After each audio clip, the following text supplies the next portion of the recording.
Hi guys, ఈరోజైతే మనం ఒక హెల్తీ రెసిపీ చూసేద్దాం. కీన్వా కిచిడి. హెల్తీ అన్నానని టేస్ట్ ఉండదనుకోకండి, చాలా టేస్టీగా ఉంటుంది. దీనికోసం ఫస్ట్ ఒక బౌల్లో మనం ఒక గ్లాస్ కీన్వా, ఒక గ్లాస్ పెసరపప్పు అండ్ పావు గ్లాస్ వేరుశనగ పప్పులు వేసుకొని ఒక 15 నిమిషాల పాటు సోక్ చేసుకోవాలి. సోక్ చేసుకునే లోపల రెసిపీ చూసేద్దాం. ఒక కుక్కర్ ప్యాన్లో 1 స్పూన్ నెయ్యి అలాగే కొంచెం ఆయిల్ వేసుకొని హీట్ అయ్యాక ఒక ½ టేబుల్ స్పూన్ జీలకర్ర వేసుకొని కొంచెం ఫ్రై చేసుకోవాలి.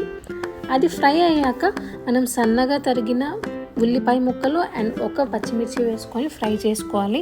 దాని తర్వాత ఫ్రెష్గా నూరిన అల్లం వెల్లుల్లి పేస్ట్ ఒక స్పూన్ వరకు వేసుకొని ఫ్రై చేసుకోవాలి. కొంచెం ఫ్రై అయ్యాక సన్నగా తరిగిన బీన్స్ ముక్కలు, నేనైతే ఒక 15 to 20 బీన్స్ తీసుకున్నాను. అలాగే సన్నగా తరిగిన 2 క్యారెట్స్ యొక్క ముక్కలు, ఒక క్యాప్సికమ్, అవి కూడా సన్నగా తరుక్కోవాలి.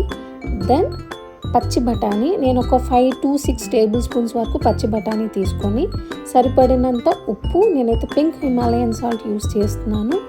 అలాగే ½ స్పూన్ పసుపు, ఒక 2 పించెస్ పెప్పర్ అంటే మిరియాల పొడి, ఇవన్నీ వేసుకొని కొంచెం ఫ్రై చేసుకోవాలి. ఇదంతా ఫ్రై అయ్యాక మనం సోక్ చేసి పెట్టుకున్న కీన్వా పెసరపప్పుని వడగట్టుకొని ఇలా కుక్కర్లో వేసుకొని అది కాసేపు ఫ్రై చేసుకున్నాక మనకి సరిపడినంత వాటర్ పోసుకోవాలి. 1:3 రేషియో, అంటే మనం 2 గ్లాసులు తీసుకున్నాం కదా కీన్వా అండ్ పెసరపప్పు, దానికి 6 గ్లాసులు నీళ్ళు పోసుకోవాలి. కొంచెం తరిగిన కొత్తిమీర యాడ్ చేసేద్దాం. మెయిన్ ఇంగ్రీడియంట్ అండి ఆవకాయ, చాలా యూనిక్ టేస్ట్ ఇస్తుంది. ఇది మా ఫ్రెండ్ ఇచ్చిన టిప్, చాలా టేస్టీగా అయితే ఉంది. ఒక 2 ముక్కలు ఆవకాయ వేసుకొని కలుపుకొని, నేనైతే ఉప్పు చూసుకుంటున్నాను, ఉప్పు కొంచెం తగ్గింది, అది కూడా యాడ్ చేసేసాను. ఉప్పు యాడ్ చేసుకున్నాక వాటర్ బాగా మరిగాక మనం మూత పెట్టేసుకొని ఒక 3 విజిల్స్ రావాలి.